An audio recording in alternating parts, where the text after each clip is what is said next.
everybody. Welcome to Keys to the Kingdom. I'm Marissa. Shabbat Shalom and Happy Purim. Tonight we are commemorating the day of Purim, the time of Purim in the book of Esther, and everything that transpired and everything that God did during that time. This is the season that we read the book of Esther and we commemorate that day.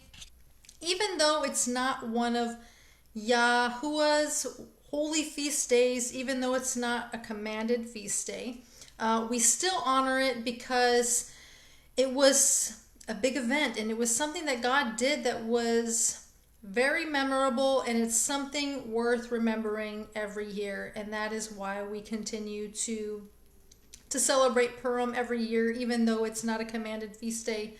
So tonight we're going to read the book of Purim. And what's very interesting about the book of Esther is we've actually been reading in our Shabbat studies, in our Bible readings recently, about Joseph and how Joseph was taken out of his control to a land, into Egypt, and was all for God's purpose. And God was working behind the scenes in Joseph, and now we're going to see that God was working behind the scenes and doing something very similar here in the book of Esther. So I'm going to let everybody come on who is here tonight. And Shabbat Shalom if you're just joining us. And, the book of Esther isn't very long. It's interesting because the book of Esther is the only book in the Bible that does not mention God's name one time.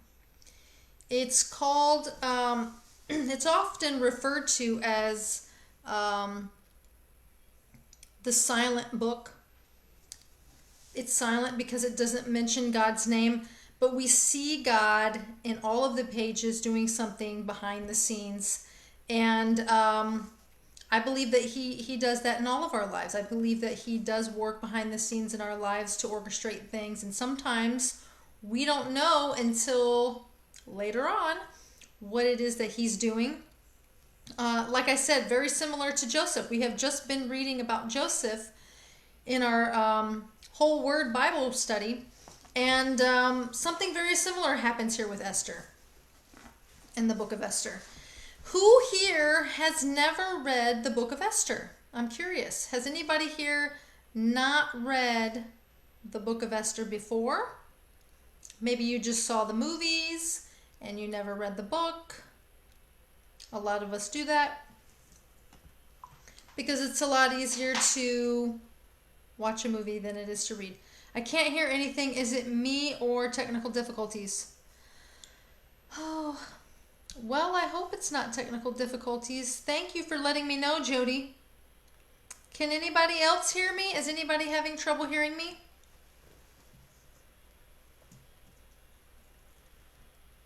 Is anybody else having trouble hearing me? Let me know.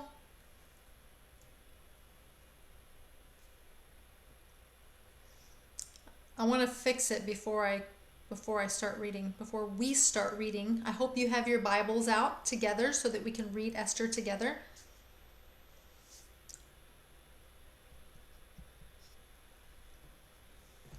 Can you hear me? Let me know. I have my sound on. Everything's working.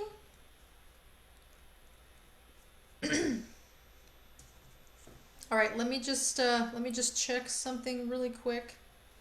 I don't want to start reading if nobody can hear me.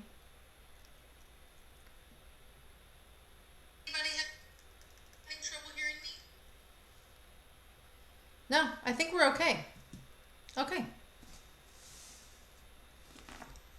It seems that I have sound, so I'm gonna just start with the reading. Shabbat Shalom, Gina. So glad you can make it. She said I can. Okay, I thought everything was working okay. Jody, you might want to check your sound, sweetie, because everything's working properly. Thank God Everything's working well tonight. So, has anyone here never read the book of Esther? Me too. Has anyone never read the book of Esther? Has anyone here only seen the movie but never read the book, the entire book of Esther? Let me know. I'm just curious. It's actually not very long. It's amazing. They make an entire movie out of a book that's just a few pages. As a matter of fact, the book of Esther only has... Gina says, I read it. Oh, good. I have Breakthrough, and yes, I have read Esther. Okay, good. Okay, Jody, I'm glad you can hear me now. And you have read the book of Esther. Okay, great. Yeah, there's only 10 chapters. So, sometimes, and the reason I ask that is because there's 10 chapters in the book of Esther, and they make an entire movie out of it, so they have to add things. So sometimes there's things that are in the movie that are not in the book of Esther. And that's the only downside to the visuals and the videos, the biblical movies, because sometimes they have to add stuff in to make it longer, and those things stay ingrained in our brain, and we think that those are actually also in the Bible, and we sometimes get them confused. So, so you've read the book of Esther. Who has never celebrated Purim? Let me know. I'm curious. Who has never celebrated Purim? And like I said, the reason that we celebrate Purim is not because it's a commanded feast day, because it's not commanded by God. It's not a holy appointed feast that is mentioned in the Torah. It's not one of God's moedim, which are appointed times. So this is not. Gina says, me. Oh, Gina, you have celebrated Purim. Great. So it's not one of his appointed times. Oh, this is your first. Okay, great. Okay, that's great. It's not one of his, and Jody has not either. Okay, great, guys. Good to know.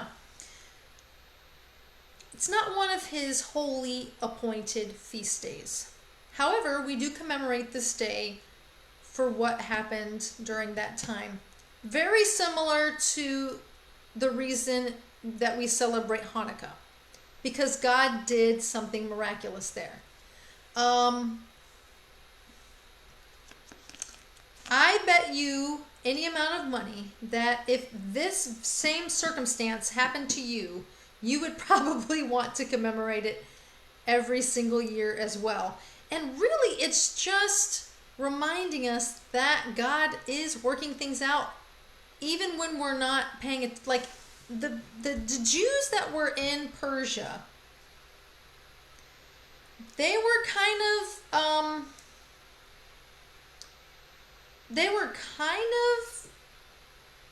with God, but they were kind of becoming part of the world. They were on the verge of assimilating. They were almost on the verge of assimilating. Because they had not yet returned to Israel.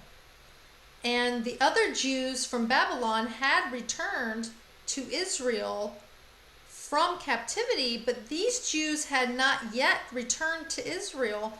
So they were comfortable in the world. Okay?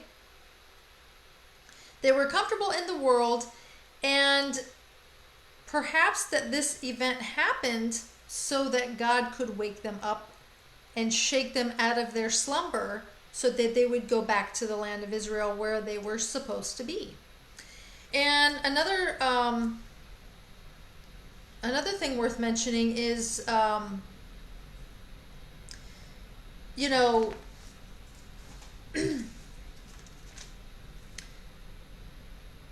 so they were, sorry, I just lost my train of thought. So they were in Persia.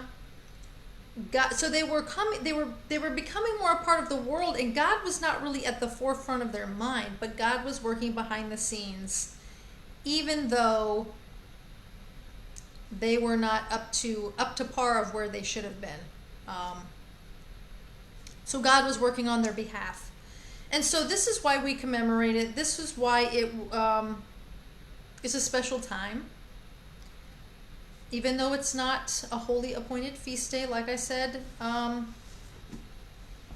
those would be more holy days, his appointed times, his spring feasts and his fall feasts. But like I said, we celebrate this just like we celebrate Hanukkah, for what God did, for the miracle that God did. And I think it's still worth commemorating every year. So let's go ahead and get into the book of Esther. I hope you have your Bibles with you and you're reading along with me. If you have any questions, concerns, something that you want to bring up, please make it interactive. You can comment in the comment section anytime on any of the videos I ever do. Please feel free to interject. Maybe you have some insight that you would like to impart to everybody. So just let me know. All right, so the book of Esther in chapter 1, verse 1,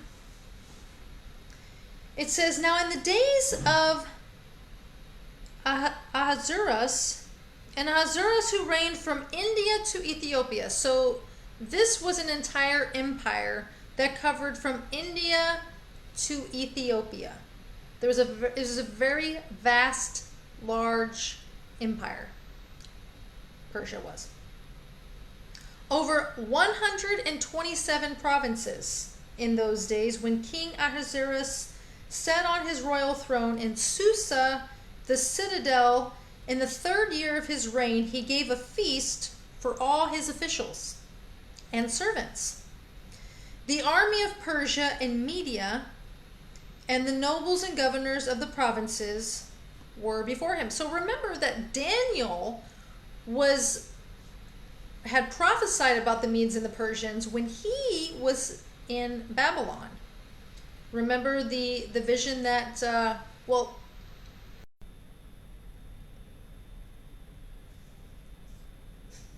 Okay, I'm back. I'm sorry.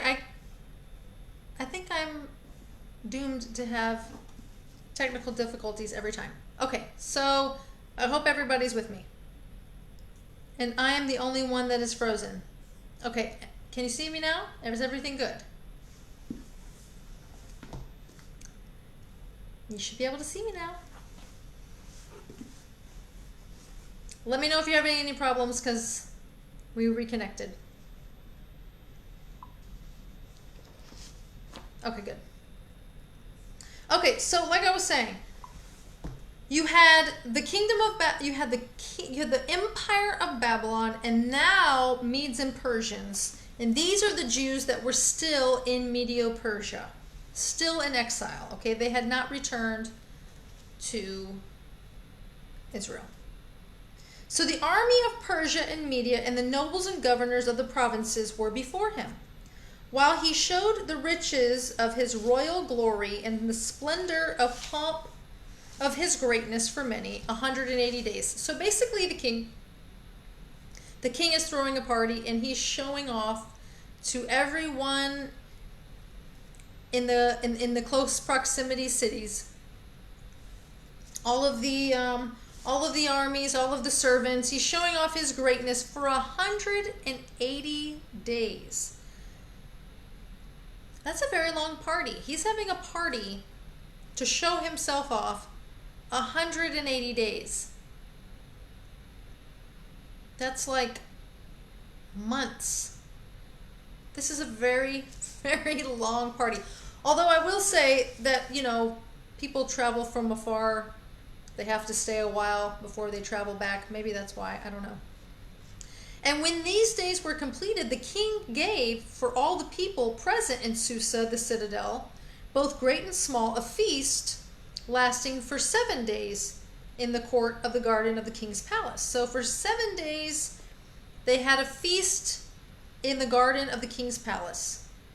There were white cotton curtains and violet hangings fastened with cords of fine linen and purple, 2 silver rods and marble pillars, and also couches of gold and silver on a mosaic pavement of porphyry, marble, mother of pearl, and precious stones. So this palace is decked out and everybody's there. And now there's a 7-day feast that he's holding. Drinks were served in golden vessels, vessels of different kinds, and the royal wine was lavished according to the bounty of the king. And drinking was according to the edict. So that's interesting.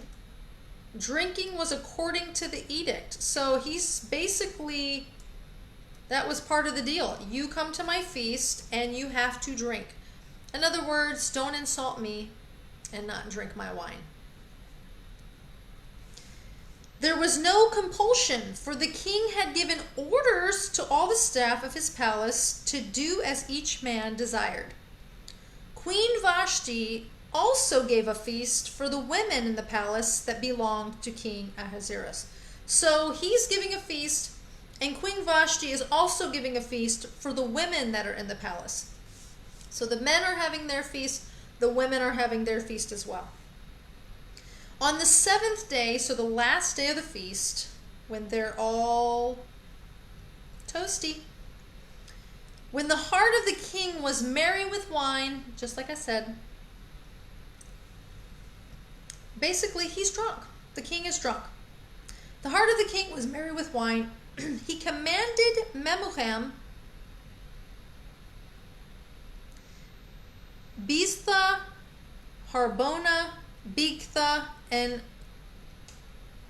Abagtha, Zethar, and Carcas, the 7 eunuchs who served in the presence of King Ahasuerus, to bring Queen Vashti before the king with her royal crown. So the king is intoxicated, and now he wants to bring the king before all of these women. Let me see something here.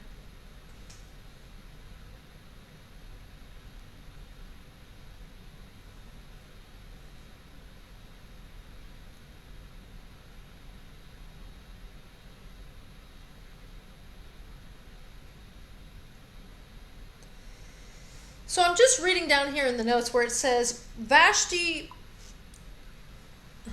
hey Rahim, I'm so glad you could make it, sweetie. So glad you could be here. So glad that you could hear me. So he sends for Queen Vashti to come before the king in her royal crown in order to show the peoples and the princes her beauty, for she was lovely to look at. So basically he's showing off his palace, he's showing off everything. Now he's drunk. Now he wants to show off his wife. But Queen Vashti refused to come to the king's command, delivered by the eunuchs. At this the king became enraged, and his anger burned within him. Yes, you are correct, Rahim.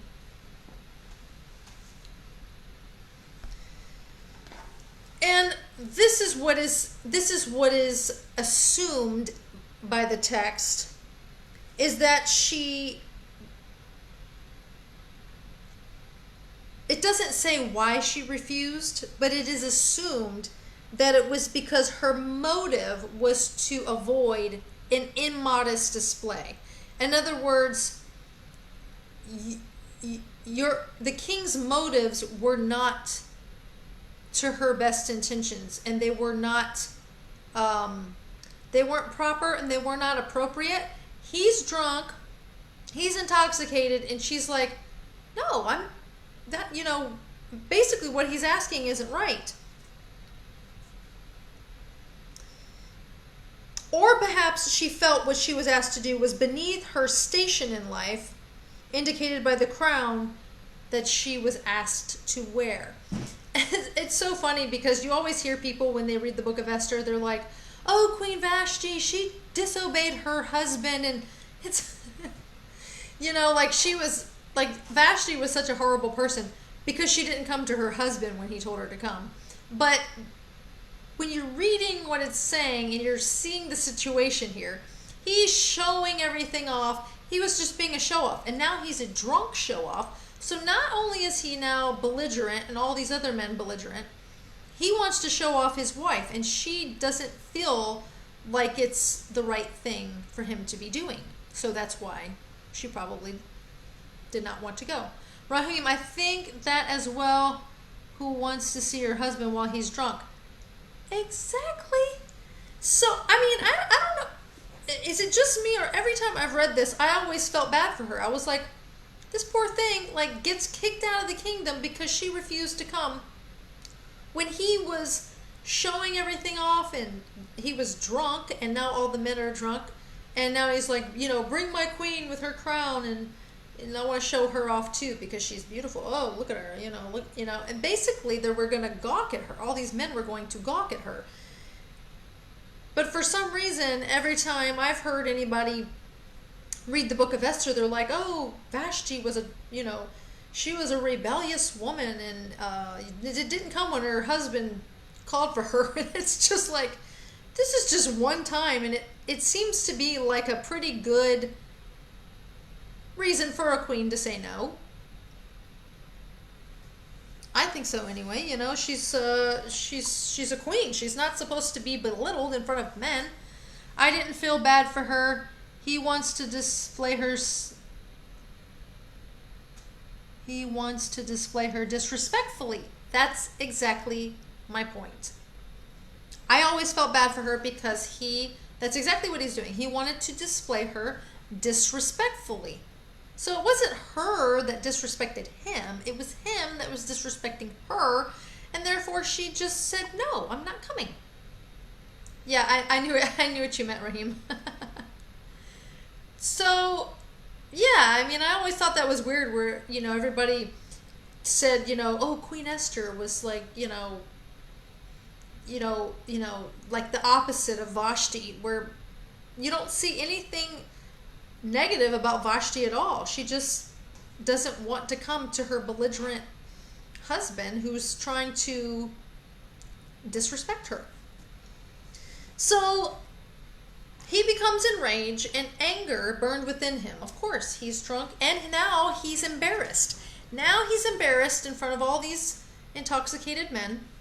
Then the king said to the wise men who knew the times, for this was the king's procedure toward all who were versed in law and judgment. The men next to him being Karshina, Shethar, Admatha, Tarshish, Meres, Marsina, and Memucan, the 7 princes of Persia and Media, who saw the king's face and sat first in the kingdom, according to the law, what is to be done to Queen Vashti, because she has not performed the command of the king Ahasuerus, delivered by the eunuchs. Rahim says, but I understand prophecy had to come to pass as well. Right. So God was working on her behalf. He was working in this situation on behalf of the Jews. So yeah, that makes sense.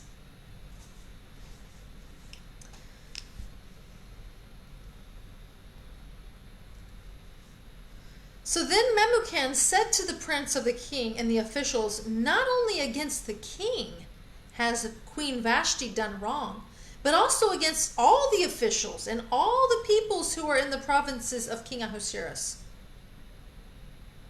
For the queen's behavior will be made known to all women, causing them to look at their husbands with contempt.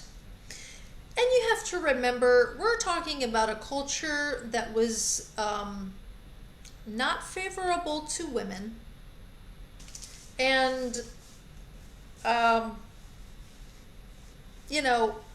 he probably didn't treat her very well long before this situation. I'm pretty sure this was not the first situation where the king did not treat Queen Vashti very properly. I'm pretty sure he was disrespectful to her many times before this. For the queen's behavior will be made known to all women, causing them to look at their husbands with contempt. If she does this to you, all the women are going to follow suit, and they are all going to disrespect their husbands. Since they will say, King Ahasuerus commanded Queen Vashti to be brought before him, and she did not come. How dare her not come? It's kind of ridiculous and funny at the same time. This very day, the noble women of Persia and Media who have heard of the queen's behavior will say to all the king's officials, and there will be contempt and wrath in plenty. If it please the king, let a royal order go out from him, and let it be written among the laws of the Persians and the Medes, so that it may not be repealed, that Queen Vashti is never to come before the king ever again. And let the king give her royal position to another who is better than she. Who is better than she? Who does everything you tell her to do, even if it's not appropriate. I just think it's funny. And if any of you have ever celebrated Purim, Purim is celebrated with the spirit of joy, obviously from God, redeeming his people from Haman. And if you've ever celebrated Purim, it's basically traditionally, and I don't celebrate it traditionally, but traditionally people dress up in costumes. I don't celebrate it that way because I don't feel like it's appropriate, but people will dress up in costumes because it's supposed to be a time of comedy and irony, because the story's so funny and ironic, you can't help but laugh. Honestly, the only reason that I don't celebrate it dressing up is I just it's, to me, it's still God's word, and I don't want to get in the habit of making light of it, but you definitely have to laugh. This is definitely a celebration and a commemoration, or a holiday where you're definitely going to be laughing and making light of it because it's very comedic. The story is very comedic. So she's never to come before the king again, and let the king give her royal position to another who is better than she is. So when the decree made by the king is proclaimed throughout all his kingdom, for it is vast, because you have a large kingdom, high king. And it was vast, yes. All women will give honor to their husbands, high and low alike. This advice pleased the king and the princes, and the king did as Memucan proposed. He sent letters to all the royal provinces, to every province in its own script, and to every people in its own language. Remember, the kingdom covered from India to Ethiopia. Very large area there.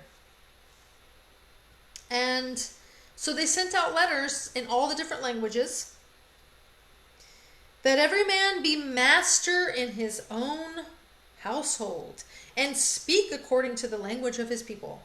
So in other words, don't you dare let a woman disrespect you in front of other men.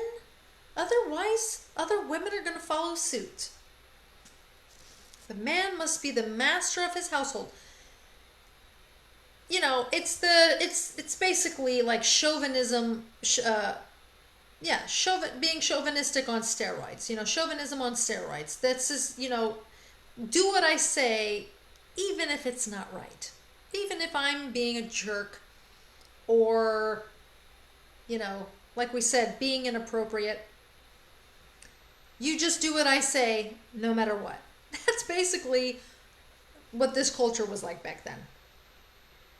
So chapter 2 says, after these things, when the anger of King Ahasuerus had abated, he remembered Vashti and what she had done and what had been decreed against her. So I think now what it's saying is his anger's calmed down. Maybe he's sobered up a little bit. And now he's kind of regretting what he did. But now, because it was an edict, he can't take it back. It's a permanent edict. Like, once it's in writing, he cannot take it back. But now he remembers Vashti and what she had done and what had been decreed against her. Then the king's young men who attended him said, "Let beautiful young virgins be sought out for the king." So they see him, I think he's definitely regretting what he did to her. And says probably to himself, that was probably a little bit much. I think I took it to a whole other level. Probably because I was drunk. And they see him probably missing her. Maybe they see him feeling regretful. And so all these men that are around him are like, let young virgins be brought and sought out for the king. And let the king appoint officers in all the provinces of his kingdom to gather all the beautiful young virgins to the harem in Susa, the citadel, under custody of Haggai, the king's eunuch, who is in charge of the women. Let their cosmetics be given to them, and let the young woman who pleases the king be queen instead of Vashti. This pleased the king, and he did so. He's like, yeah, that's a good idea. I'm down. It's just that easy because he has the power to do it. Now there was a Jew in Susa, the citadel, whose name was Mordecai, the son of Jair, son of Shimei, son of Kish, a Benjaminite. So Mordecai was of the tribe of Benjamin, but was still considered a Jew because at that time the southern kingdom was Benjamin, Judah, and Simeon. So Simon. And that collectively was Judah. So even the Benjaminites at that point were now called Jews. So that's why it says there was a Jew in Susa, but he was a Benjaminite. So he was part of the tribe of Benjamin, who had been carried away from Jerusalem among the captives, carried away with Jeconiah, king of Judah, whom Nebuchadnezzar, king of Babylon, had carried away. So you see, they were carried away back when Babylon was ruling and had the governing power over the kingdom, and now it's Persia. He was bringing up Hadassah, that is Esther, the daughter of his uncle. So Mordecai is bringing up Esther, who is the daughter of his uncle. For she had neither father or mother. So Esther, or Hadassah, was basically an orphan. She had neither father nor mother. The young woman had a beautiful figure and was lovely to look at. And when her father and her mother died, Mordecai took her as his own daughter. So when the king's order and his edict were proclaimed, and when many young women were gathered in Susa, the citadel, in custody of Haggai, Esther also was taken into the king's palace and put in custody of Haggai, who had charge of the women. Crystal, I'm here. So glad you could make it. Hallelujah. So Haggai is in charge of all of the women. Okay? And the young woman pleased him and won his favor. So this is interesting because she's taken into custody and immediately she finds favor with Haggai, who's in charge of all the women. And she won his favor. And he quickly provided her with cosmetics and her portion of food, and with 7 chosen women, young women from the king's palace, and advanced her and her young women to the best place in the harem. So she was given special treatment. Esther had not made her people or kindred known, for Mordecai had commanded her not to make it known. In other words, hide where you're from so that they don't know that you're a Jew. And every day Mordecai walked in front of the court of the harem to learn how Esther was and what was happening to her. So he's checking up on her.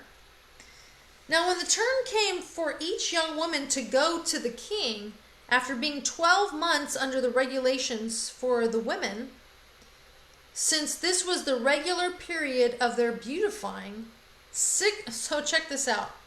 They had to be beautified for a whole year. 6 months with oil of myrrh, and 6 months with spices and ointments for women. That's the world record spa treatment. An entire year. 6 months with the oil of myrrh and 6 months with spices and ointments. When the young woman went to the king in this way, she was given whatever she desired to take with her from the harem to the king's palace. In the evening, she would go in, and in the morning she would return to the second harem in the custody of Shashgaz,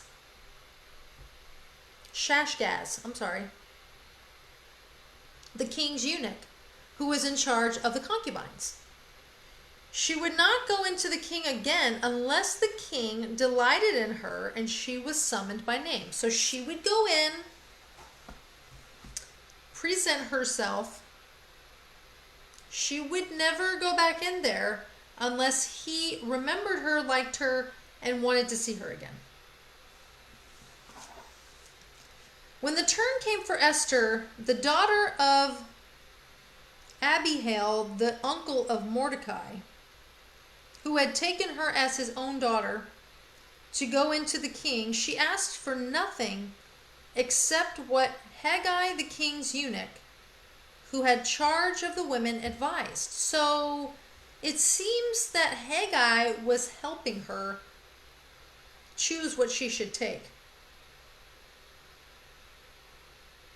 She asked for nothing except what Haggai, the king's eunuch, who had charge of the women, advised. So he was like, I think the king is going to like this. I think you should take this. I don't understand why they don't mention what it is, but now Esther was winning favor in the eyes of all who saw her. So all of the eunuchs, probably all of the women that were there, there's something about her that everyone likes, and she's finding favor in front of everybody. And when Esther was taken to King Ahasuerus into his royal palace in the 10th month, which is the month of Tebet, in the 7th year of his reign, the king loved Esther more than all the women, and she won grace and favor in his sight more than all the virgins. So he set the royal crown on her head and made her queen instead of Vashti. Then the king gave a great feast. Here we go, another feast. Then the king gave a great feast for all his officials and servants. It was Esther's feast. He also granted a remission of taxes to the provinces and gave gifts with royal generosity. Now, when the virgins were gathered together a second time, Mordecai was sitting at the king's gate. Esther had not made known her kindred or her people as Mordecai had commanded her. For Esther obeyed Mordecai just as when she was brought up by him. So he's like her dad. In those days, as Mordecai was sitting at the king's gate, Bigthan and Teresh, two of the king's eunuchs who guarded the threshold, became angry and sought to lay hands on the king. So these two people were conspiring to kill the king. And Mordecai is hearing this transpire. And this came to the knowledge of Mordecai, and he told it to Queen Esther. And Esther told the king in the name of Mordecai. When the affair was investigated and found to be so, the men were both hanged on the gallows, and it was recorded in the book of the Chronicles in the presence of the king. Everything that ever happened was recorded on parchment. Chapter 3. After these things, King Ahasuerus promoted Haman, the Agagite, the son of Hammedatha, and advanced him. So Haman comes out of nowhere. Mordecai does this, saves the king's hide, basically.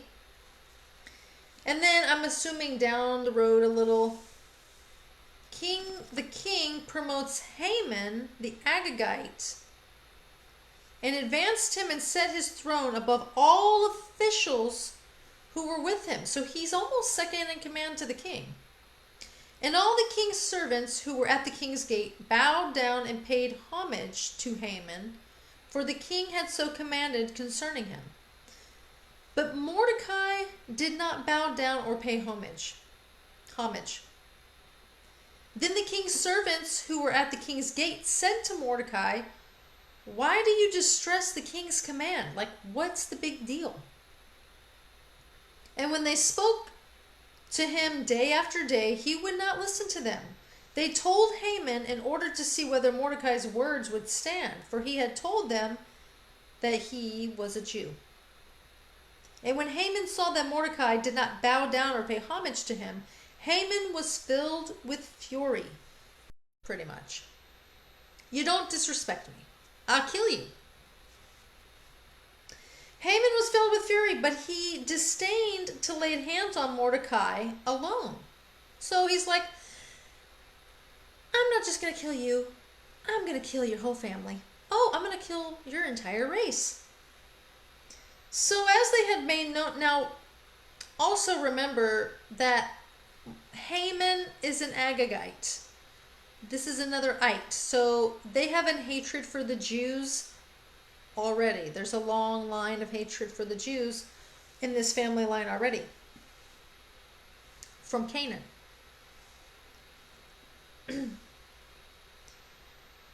So, as they had made known to him the people of Mordecai, Haman sought to destroy all the Jews, the people of Mordecai, throughout the whole kingdom of Ahasuerus. So, Haman wants to destroy every single Jew from India to Ethiopia in the entire kingdom. In the first month, which is the month of Nisan, in the 12th year of the king, they cast Purim. So that is, they cast lots. So that's why it's called Purim, the casting of lots, before Haman day after day. And they cast it month after month until the 12th month, which is the month of Adar. Then Haman said to the king, "There is a certain people scattered abroad and dispersed among the peoples in all the provinces of your kingdom." Did you know that, king? "Their laws are different from those of every other people, and they do not keep the king's laws, so that it is not the king's profit to tolerate them." So now Haman is whispering deception into the king's ears, saying, there's a people, these Jews that are in your kingdom, and they follow a different law. They don't follow your law. They must be dangerous.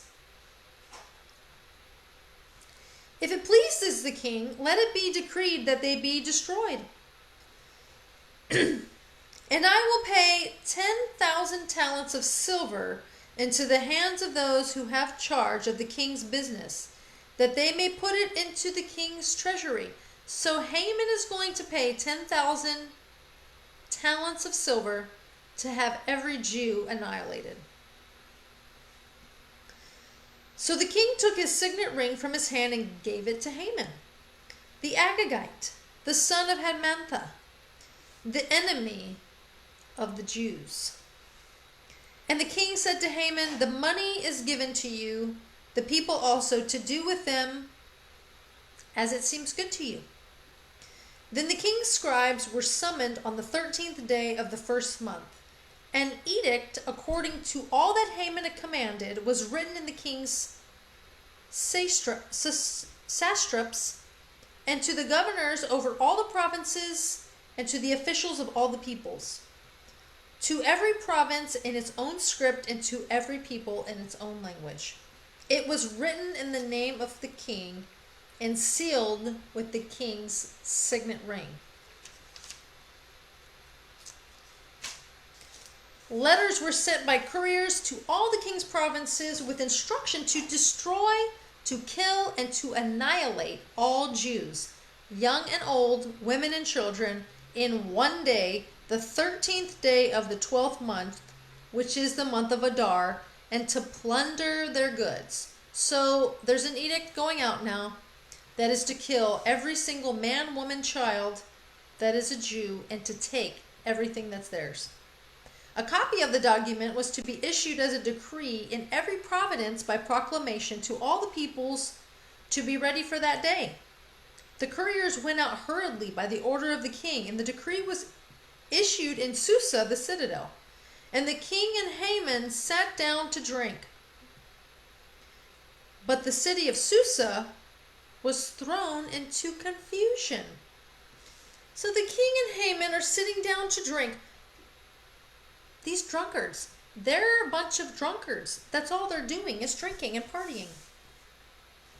But the city of Susa is thrown into confusion. They're like, where did this come from? Chapter 4, when Mordecai learned all that had been done, Mordecai tore his clothes and put on sackcloth and ashes and went out into the midst of the city. And he cried out with a loud and bitter cry. And he went up to the entrance of the king's gate, for no one was allowed to enter the king's gate clothed in sackcloth. And in every province, wherever the king's command and his decree reached, there was great mourning among the Jews, with fasting and weeping and lamenting, and many of them laying in sackcloth and ashes. When Esther's young women and her eunuchs came and told her, the queen was deeply distressed. She sent garments to clothe Mordecai so that he might take off his sackcloth, but he would not accept them. Then Esther called for Hathnach, one of the king's eunuchs, who had been appointed to attend her, and ordered him to go to Mordecai to learn what this was and why this was. Hathnach went out to Mordecai in the open square of the city in front of the king's gate, and Mordecai told him all that had happened to him, and the exact sum of money that Haman had promised to pay into the king's treasury for the destruction of the Jews. Mordecai also gave him a copy of the written decree issued in Susa for their destruction, that he might show it to Esther and explain to her and command her to go to the king and to beg his favor and plead with him on behalf of her people. And Hathnach went and told Esther what Mordecai had said. Then Esther spoke to Hathnach and commanded him to go to Mordecai and say, all the king's servants and the people of the king's provinces know that if any man or woman goes to the king inside of the inner court without being called, there is but one law: to be put to death. In other words, you can't just approach the king. There's a system, there's a protocol that you have to follow. It's not like she's just wandering around the house, or the castle, and she just can walk up to her husband. She literally cannot go to the king unless he asks her to come to her inside the inner court. Or else she's put to death. Except the one to whom the king holds out the golden scepter so that he may live. So unless he puts out his golden scepter, you're pretty much dead meat. But as for me, I have not been called to come into the king in these 30 days. So in other words, she has not been summoned to the king for the last 30 days. It's been an entire month and he has not called her. And now Mordecai is asking her to go before him unsummoned. And they told Mordecai what Esther had said. Then Mordecai told them to reply to Esther, "Do not think to yourself that in the king's palace you will escape any more than all the other Jews." In other words, just because you're queen doesn't make you safe. And don't think that you're going to be kept from this decree. "For if you keep silent at this time, relief and deliverance will arise for the Jews from another place." In other words, you might keep silent, but somehow, some way, God will make a way to save the Jews. "Relief and deliverance will rise for the Jews from another place, but you and your father's household will perish. And who knows whether you have not come to the kingdom for such a time as this?" Just like Joseph had come to the kingdom of Egypt for such a time as this. Then Esther told them to reply to Mordecai, "Go, gather all the Jews to be found in Susa, and hold a fast on my behalf, and do not eat or drink for 3 days, night or day. I and my young women will also fast as you do. Then I will go to the king, though it is against the law. And if I perish, then I perish." Mordecai then went away and did everything that Esther had ordered him. On the 3rd day, Esther put on her royal robes and stood in the inner court of the king's palace in front of the king's quarters, while the king was sitting on his royal throne inside the throne room opposite the entrance to the palace. And when the king saw Queen Esther standing in the court, she won favor in his sight. And he held out to Esther the golden scepter that was in his hand. Then Esther approached and touched the tip of the scepter, and the king said to her, "What is it, Queen Esther? What is your request? It shall be given to you, even to the half of the kingdom." And Esther said, "If it please the king, let the king and Haman come today to a feast that I have prepared for the king." We all know the king likes feasts. I just added that. Then the king said, "Bring Haman quickly, so that we may do as Esther has asked." So the king and Haman came to the feast that Esther has prepared. And they were drinking wine after the feast. And the king said to Esther, "What is your wish? It shall be granted you. And what is your request? Even to half of my kingdom shall it be fulfilled." He really liked Esther. Then Esther answered, "My wish and my request is, if I have found favor in the sight of the king, and if it please the king to grant my wish and fulfill my request, let the king and Haman come to the feast that I will prepare them, and tomorrow I will do as the king said." It's a little confusing. She prepares a feast, they're drinking, he's asking her what it is, and she's asking him to go to another feast. And then she'll tell him. I don't know why she waited. Why not just tell him then? And Haman went out that day joyful and glad of heart.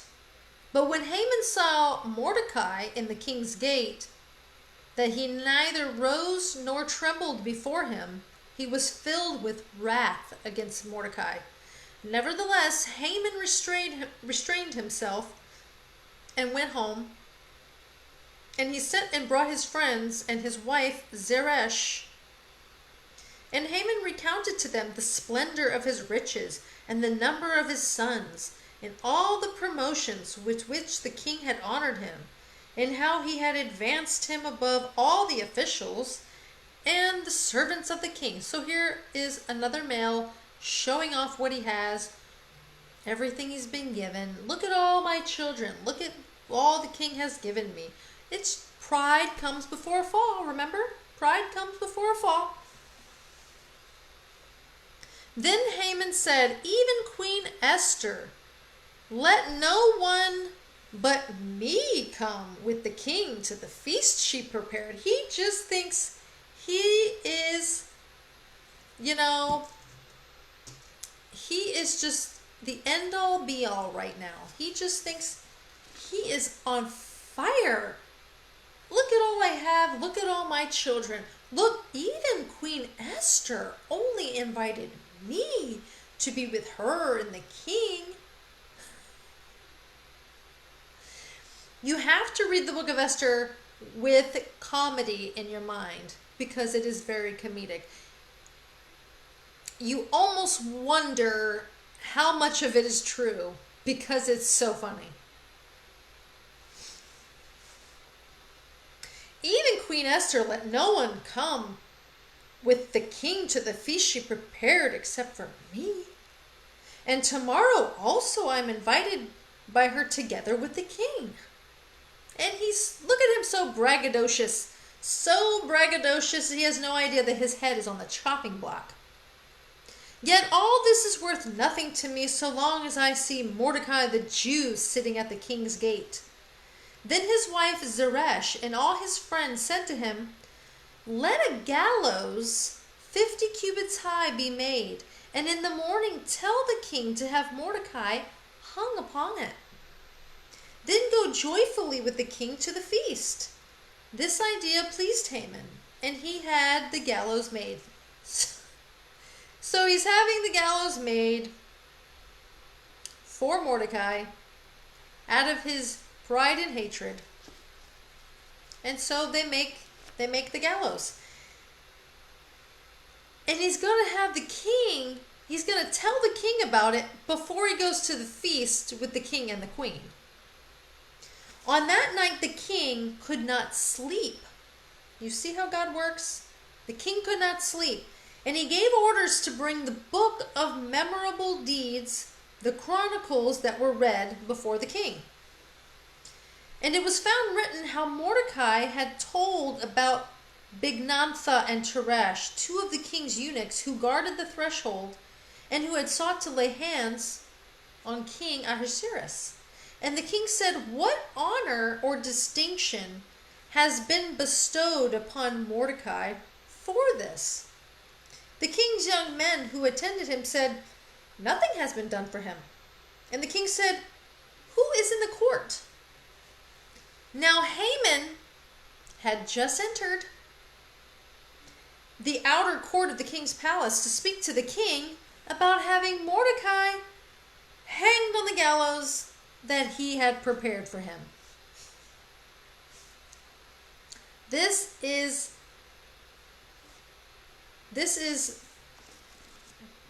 just beautiful. Very comedic, very beautiful. And you really do wonder if this, did this really happen? Is this a made up story?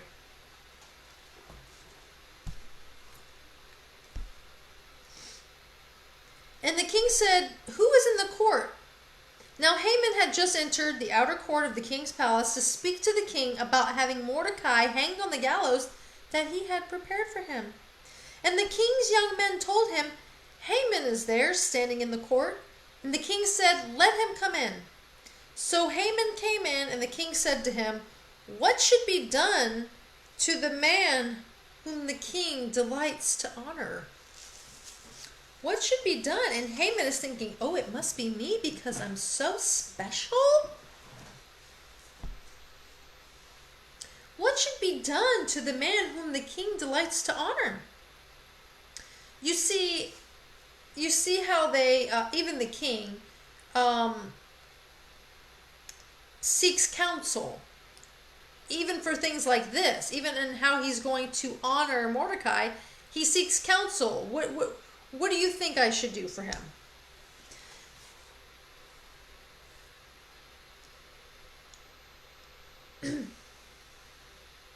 And Haman said to himself, "Whom would the king delight to honor more than me? More than moi?" And Haman said to the king, "For the man whom the king delights to honor, let royal robes be brought, which the king has worn, and the horse that the king has ridden, and on whose head a royal crown is set." So royal robes, a royal horse that the king has ridden, and a royal crown on his head. And let the robes and the horse be handed over to one of the king's most noble officials. Let them dress the man whom the king delights to honor, and let them lead him on the horse through the square of the city, proclaiming before him, "Thus shall it be done to the man whom the king delights to honor." Then the king said to Haman, "Hurry, take the robes and the horse, just as you have said, and do so to Mordecai the Jew, who sits at the king's gate. Leave nothing out that you have mentioned." It doesn't get any funnier than that. So Haman took the robes, Haman took the horse, and he dressed Mordecai and led him through the square of the city, proclaiming before him, "Thus shall it be done to the man whom the king delights to honor." Then Mordecai returned to the king's gate, but Haman hurried to his house, mourning with his wife and his head covered. And Haman told his wife Sheresh and all his friends everything that had happened to him. If I were him, I wouldn't be telling anybody what happened to him. I would keep my mouth shut. Then his wise men and his wife Zeresh said to him, "If Mordecai, before whom you have begun to fall, is of the Jewish people, you will not overcome him, but will surely fall before him." So now they're afraid of Mordecai. While they were yet talking with him, the king's eunuchs arrived and hurried to bring Haman to the feast that Esther had prepared. So the king and Haman went to the feast with Queen Esther. On the second day, as they were drinking wine after the feast, the king again said to Esther, "What is your wish, Queen Esther? It shall be granted to you. And what is your request? Even half of the kingdom I will give it to you, and it shall be fulfilled." Then Queen Esther answered, "If I have found favor in your sight, O king, and if it please the king, let my life be granted me for my wish, and my people for my request. For we have been sold, I and my people, to be destroyed, to be killed, and to be annihilated. If we had been sold merely as slaves, men and women, I would have been silent. But our affliction is not to be compared with the loss to the king." Then the king said to Queen Esther, "Who is he and where is he? Who has dared to do this?" And Esther said, "A foe, an enemy, this wicked Haman." Then Haman was terrified before the king and the queen. The king arose in wrath from the wine drinking. You have to stop and laugh, because they always point out that there was wine drinking. There's nothing wrong with drinking wine, but they were drinking excessively. We know this. And the king arose in his wrath from the wine drinking and went into the palace garden. But Haman stayed to beg for his life from Queen Esther, for he saw that harm was determined against him by the king. And the king returned from the palace garden to the place where they were drinking wine. And Haman was falling on the couch where Queen Esther was, probably drunk, making a fool of himself. And the king said, will he even assault the queen in my presence, in my own house? So he's begging for his life in front of Queen Esther, drunk, probably stumbling around on his knees, on next to the couch that she's sitting on. And the king comes back, who is also drunk, and think that he's trying to assault the queen. It just doesn't get any funnier than that. This is Shakespeare. This is like Shakespeare comedy right here. Will he even assault the queen in my presence, in my own house? As the word left the mouth of the king, they covered Haman's face. Then Harbona, one of the eunuchs in attendance to the king, said, moreover, the gallows that Haman prepared for Mordecai, whose word saved the king, is standing at Haman's house 50 cubits high. And the king said, hang him on that. So they hanged Haman on the gallows that he had prepared for Mordecai. Then the wrath of the king abated. Chapter 8. On that day, King Ahasuerus gave to Queen Esther the house of Haman, the enemy of the Jews. And Mordecai came before the king, for Esther had told what he was to her. And the king took off his signet ring, and which he had taken from Haman, and gave it to Mordecai. And Esther set Mordecai over the house of Haman. Then Esther spoke again to the king. She fell at his feet and wept and pleaded with him to avert the evil plan of Haman, the Agagite, and the plot that he had devised against the Jews. When the king held out the golden scepter to Esther, Esther rose and stood before the king. And she said, if it please the king, and if I have found favor in his sight, and if the thing seems right before the king, and I am pleasing in his eyes, let an order be written to revoke the letters devised by Haman the Agagite, the son of Hadmantha, which he wrote to destroy the Jews who are in all the provinces of the king. So they had killed Haman, but they had to reverse the edict. This was a law that had been written into the law. For how can I bear to see the calamity that is coming on my people? Or how can I bear to see the destruction of my kindred? Then King Ahasuerus said to Queen Esther and to Mordecai the Jew, behold, I have given Esther the house of Haman, and they have hanged him on the gallows because he intended to lay hands on the Jews. But you may write as you please with regard to the Jews in the name of the king and seal it with the king's ring. In other words, you write whatever you want to write, seal it with my ring, and whatever you do is fine. For an edict written in the name of the king and sealed with the king's ring cannot be revoked. The king's scribes were summoned at that time in the 3rd month, which is in the month of Sivan, on the 23rd day, and an edict was written, according to all that Mordecai commanded concerning the Jews, to the satraps and the governors and the officials of the provinces from India to Ethiopia, 127 provinces, to each province to its own script and to each people its own language, and also to the Jews in their script and their language. So they would have been written in Hebrew.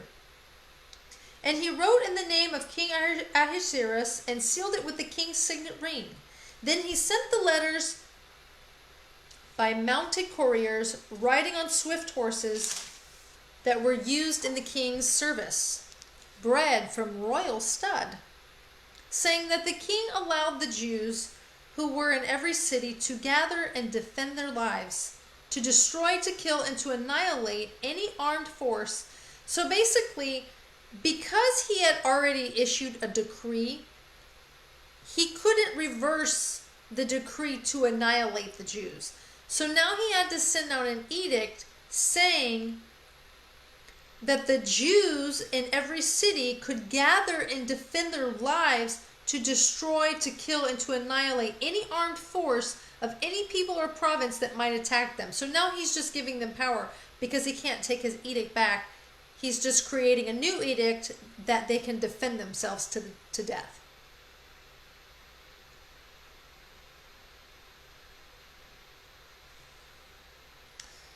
That they might attack them, children and women included, and to plunder their goods on one day throughout all the provinces of King Ahasuerus on the 13th day of the 12th month, which is the month of Adar, which is when we celebrate this day.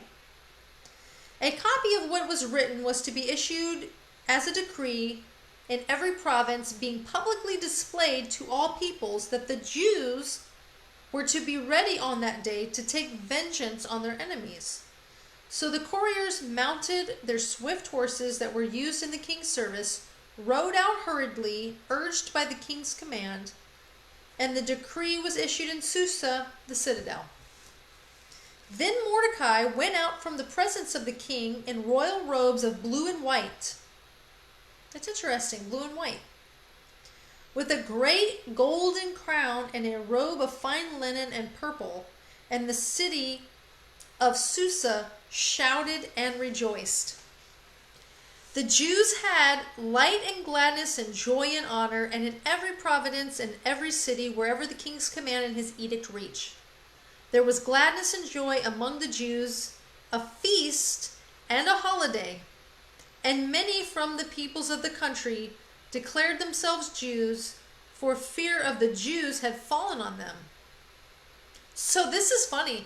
So even non-Jews were saying they were Jews because they were afraid of the edict that the Jews received to be able to defend themselves. Now in the 12th month, which is the month of Adar, and on the 13th day of the same day, so this was when it was supposed to happen. The edict was supposed to happen on the 13th day of Adar. When the king's command and edict were about to be carried out, on the very day when the enemies of the Jews hoped to gain the mastery over them, the reverse occurred. The Jews gained mastery over those who hated them. The Jews gathered in their cities throughout all the provinces of King Ahasuerus to lay hands on those who sought their harm. And no one could stand against them, for the fear of them had fallen on all the peoples.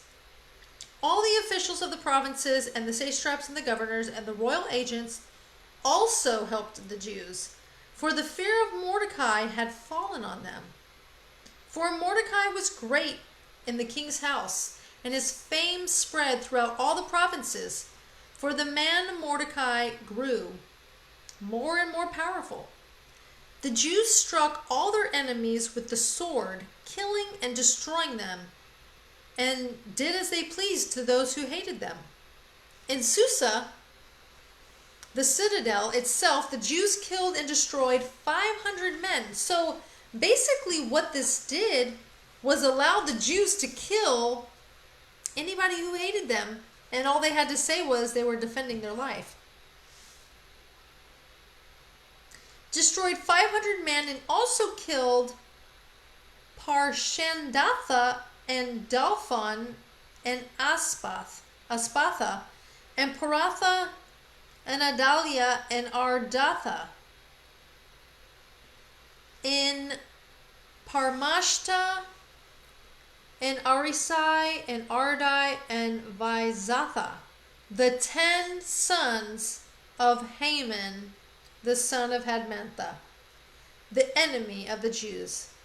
But they laid no hand on the plunder. So they killed 500 men, and then they killed all of Haman's family, but didn't take any of the plunder. That very day, the number of those killed in Susa, the citadel, was reported to the king. And the king said to Queen Esther, in Susa, the citadel, the Jews have killed and destroyed 500 men, and also the 10 sons of Haman. What then have they done in the rest of the king's provinces? Now what is your wish? It shall be granted to you. And what further is your request? It shall be fulfilled. And Esther said, if it please the king, let the Jews who are in Susa be allowed tomorrow also to do according to this day's edict, and let the 10 sons of Haman be hanged on the gallows. So the king commanded this to be done. A decree was issued in Susa, and the 10 sons of Haman were hanged. The Jews who were in Susa gathered together on the 14th day of the month of Adar, and they killed 300 men in Susa, but they laid no hands on the plunder. Now the rest of the Jews who were in the king's provinces also gathered to defend their lives and got relief from their enemies and killed 75,000 of those who hated them, but they laid no hands on the plunder. This was on the 13th day of the month of Adar, and on the 14th day they rested and made that day a day of feasting and gladness. But the Jews who were in Susa gathered on the 13th day and on the 14th and rested on the 15th day, making that a day of feasting and gladness.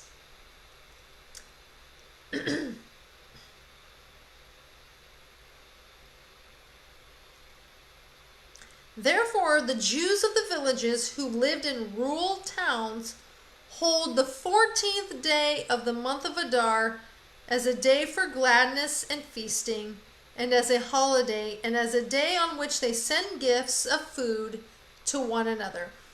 Which is why it is tradition to make hamantashen during this time. It's a cookie that's made during this time. I don't make cookies during this time because I don't eat cookies, because I don't eat wheat.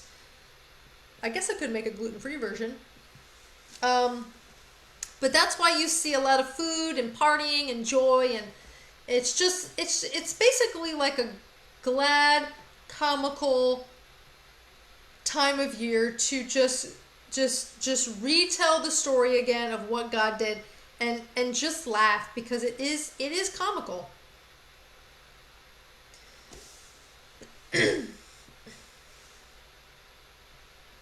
And it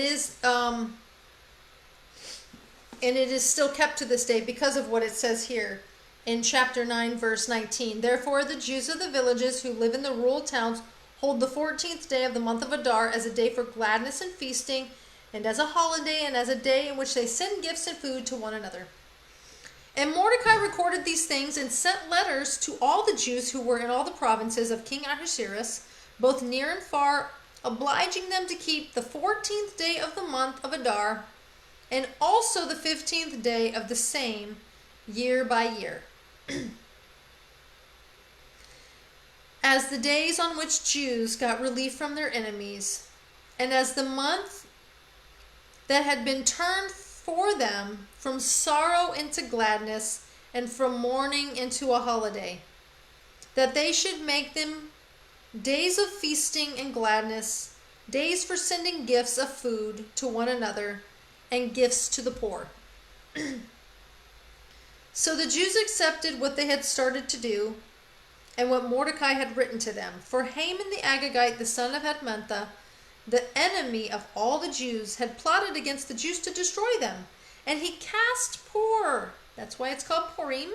He cast lots to crush and destroy them. But when it came before the king, he gave orders in writing that this evil plan that he had devised against the Jews should return on his own head, and that he and his sons should be hanged on the gallows. Therefore they called these days Purim, after the term Pur. Therefore, because of all that was written in this letter, and of what they had faced in this matter, and of what had happened to them, the Jews firmly obligated themselves and their offspring, and all who joined them, that without fail they would keep these 2 days. A lot of people celebrate it for 2 days. It's mostly celebrated for 2 days. According to what was written and at the time appointed every year, that these days would be remembered and kept throughout every generation, in every clan, province, and city, and that these days of Purim should never fall into disuse among the Jews, nor should the commemoration of these days cease among their descendants, Then Queen Esther, the daughter of Abiel, and Mordecai the Jew, gave full written authority confirming the second letter about Purim. Letters were sent to all the Jews to the 127 provinces of the kingdom of Ahasuerus in words of peace and truth, that these days of Purim should be observed at their appointed seasons, as Mordecai the Jew and Queen Esther obligated them, and as they had obligated themselves and their offspring with regard to their fasts and their lamenting. The command of Esther confirmed these practices of Purim, and that it is recorded in writing. King Ahasuerus imposed tax in the land and on the coastlines of the sea, and all the acts of his power and might, and the full account of the high honor of Mordecai, to which the king advanced him. Are they not written in the book of the Chronicles of the kings of Media and Persia? For Mordecai the Jew was second in rank to King Ahasuerus, and he was great among the Jews, and popular with the multitudes of his brothers, for he sought the welfare of his people, and spoke peace to all his people. That is the book of Esther, and that is Purim in a nutshell. You know, like I said, you have to laugh. It is a light and laughter, joyous gladness time to just remember that God works behind the scenes. He works behind the scenes in each and every one of your lives. He works behind the scenes all the time, and sometimes it's not. This is the ultimate story of when God says, you know, vengeance is mine. You know how God says, vengeance is mine, and I will take vengeance on your enemies. He proves it. He always proves it. You never have to stress or worry that your enemies are going to dig a pit for you or a place for you to fall. You just keep your eyes on God, and God will take care of every single one of your enemies. Christine, glad I made it for the rest of this, one of my favorite books. Oh, so glad you were able to make it.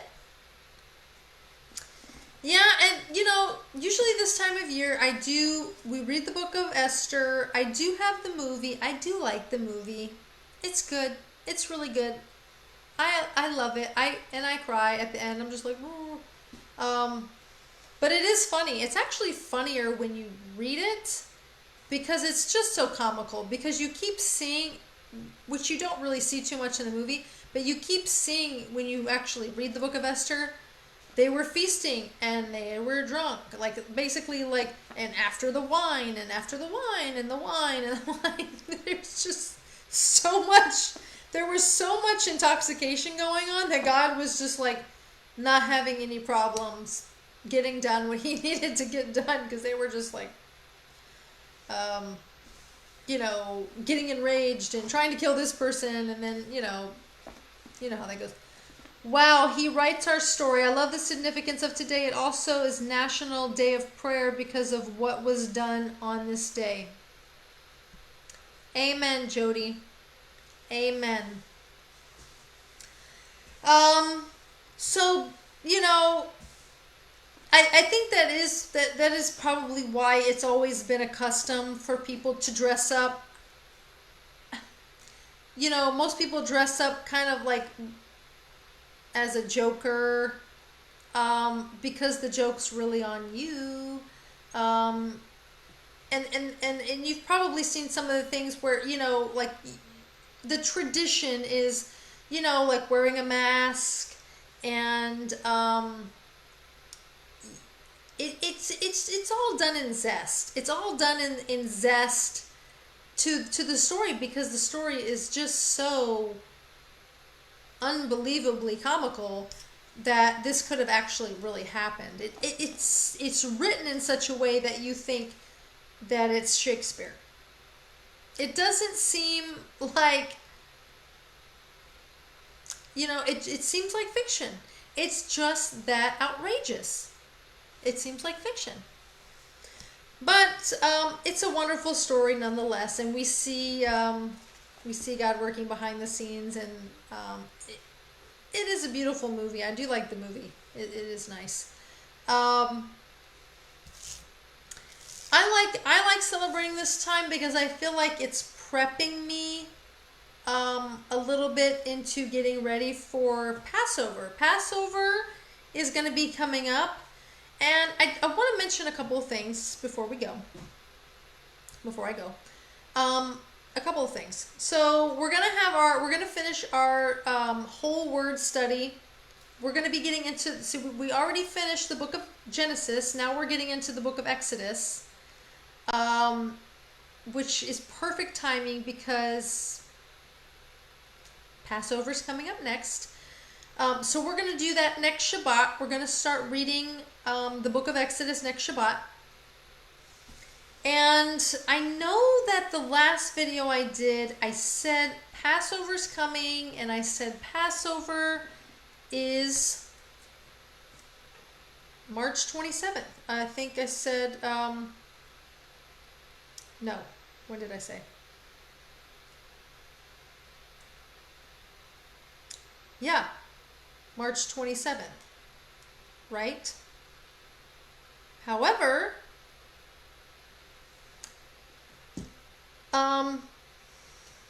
that is the typical Jewish Hebrew calendar, March 27th. But as I've been studying, and I know some of you have read the book of Enoch. I know Christina's read the book of Enoch.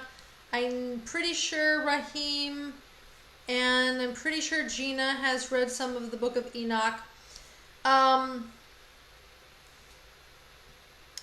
Enoch has a legit calendar, and it gives us the times and the seasons, the correct times and seasons, how we're supposed to calculate the feast days. And it was brought to my attention by Crystal, who she sent me a video of someone that I actually watch pretty regularly, and his name is Adam, and he did a really, really, really good video on how to calculate the feast days, and I posted it on Keys to the Kingdom page. Hopefully you had time to watch it. If you haven't, I really recommend you go back and watch it. And this is literally the best I've ever seen anybody break down the cycles of the moon and the sun, how they go through the gates and the portals, and it makes perfect sense. And he's got a calendar on there, and basically every 3 years you have to add an extra month. Every 3 years you add an extra month during the time of Passover, so it doesn't fall where you think it's supposed to be every single year. Oh, it cut off on me, and you said Adam can't get it back to live. Eeh. Is anybody else having problems? I hope not.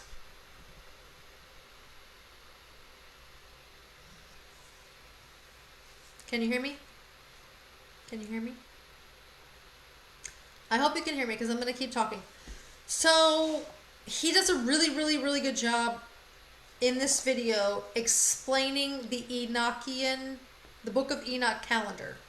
Basically, the biblical calendar. LOL, it caught up. Okay. Okay.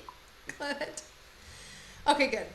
So he does a really good job of explaining the calendar from the Book of Enoch and how we're supposed to calculate the feast days. I say all of that because based on this calendar, this year is the year that we're supposed to, based on the moon, this is literally based upon the moon and the sun and the stars and the spring equinox, it lines up this year that we're supposed to add another month. So it's actually supposed to fall on April 27th, Tuesday, April 27th this year. Because I just want to follow Yahuwah, is his name, to the best of my ability. I don't think I can really deny that that makes perfect sense. I mean, everything in the book of Enoch, had he not done a visual, there's no way I would have been able to visualize it. My brain just does not work that way. So every time I read the parts of Enoch that he describes, where there's portals and the sun and the moon are going through, I think I kind of visualized it in my mind, but I never really saw it lining up with the feast days. And anyways, he does a really good job, to the point where this year I'm going to celebrate off of that calendar, because I feel like that is the best, and it makes perfect sense, the best calendar I've ever seen. It has to be the most accurate, because it all 3 years have to add up to 1,092 days, and the way that this is, every 3 years you add a month, it makes perfect sense. And he shows you on one of those programs where you can see how the sun and the moon and the stars are going to line up. Take time, go watch the video. I'm not going to be able to describe it anywhere close to the way that he was. Go and watch that video. It's called Passover, Where, When, and Why, I think. It's on Keys to the Kingdom page. He does a great job. So we're going to celebrate Passover this year, April 27th. Because I feel like that is God's appointed time. Because there's been so much confusion in the body as to, when we're supposed to be celebrating these days. Like, is this the actual day? But based on this Enochian calendar from the book of Enoch, you can look up in what's going on with the sun, the moon, the stars, and the equator, and how everything lines up, and you can tell exactly what's going on. So I feel very confident about it, and I feel like every time I can worship Yahuwah, that I can worship him more in spirit and in more truth than I have been, I'm going to do that. So we're going to celebrate Passover starting Tuesday, April 27th this year. It's not going to be when the rest of the world is celebrating it. I'm sorry. And I don't care. I care what God thinks. Love it. So, I want to be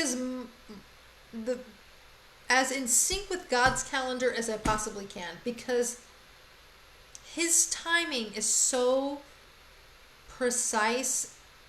I just trust it, and I want to be in line with his timing. Does that make sense? I just want to be like, as much as I can, I want to be in line with his timing. Crystal, amen, sister. Thank you. April 27th, 2001. So that's going to be the night of April 27th. So, I'm not going to do a video that day. I'm going to be doing Passover. And I hope that you'll be doing Passover that day too. I'll do a video that Shabbat that's during Passover, but it's not the first day or the last day of Passover. So hopefully that Tuesday the 27th, you'll be doing the Passover to the best of your ability. He also does a good job of separating the traditions from what the Bible says to do. Are having traditions bad? No.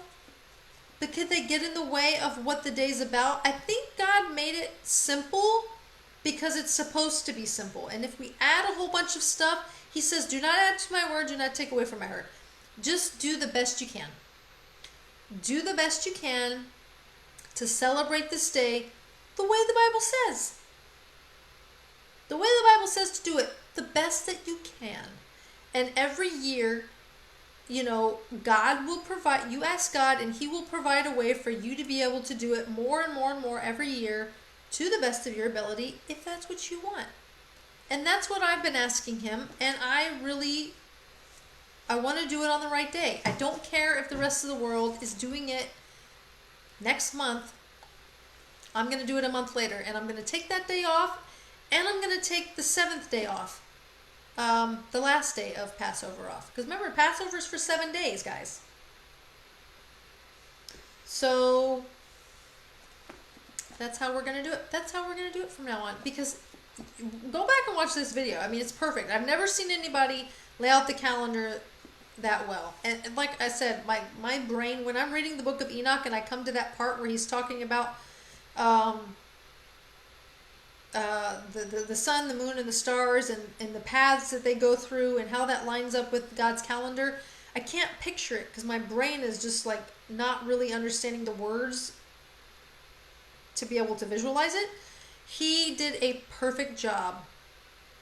So I highly recommend you go watch that. That is on Keys to the Kingdom page. And let me just show you right now. Because I really want you to see this. Yeah, how to Passover 2021. So, there's another video that also goes more in depth into the calendar. If you go to his YouTube channel, you will see the other video that says when to celebrate the feast days. Okay, so that's what you want to look for. And this one, how to Passover 2021. He does a really good job. So I encourage you to watch that. We'll look forward to Passover coming up in 2 months. And we'll be ready by that time. And I hope to see you guys next Shabbat, next Saturday. We're going to start getting into the book of Exodus. We have finished the book of Genesis, and now we're on to the book of Exodus. So I hope to see you next Shabbat. God bless you. May Yahuwah bless you and keep you. May his face shine upon you. May he be gracious unto you. May he lift up his countenance upon you and give you his shalom. Shabbat shalom.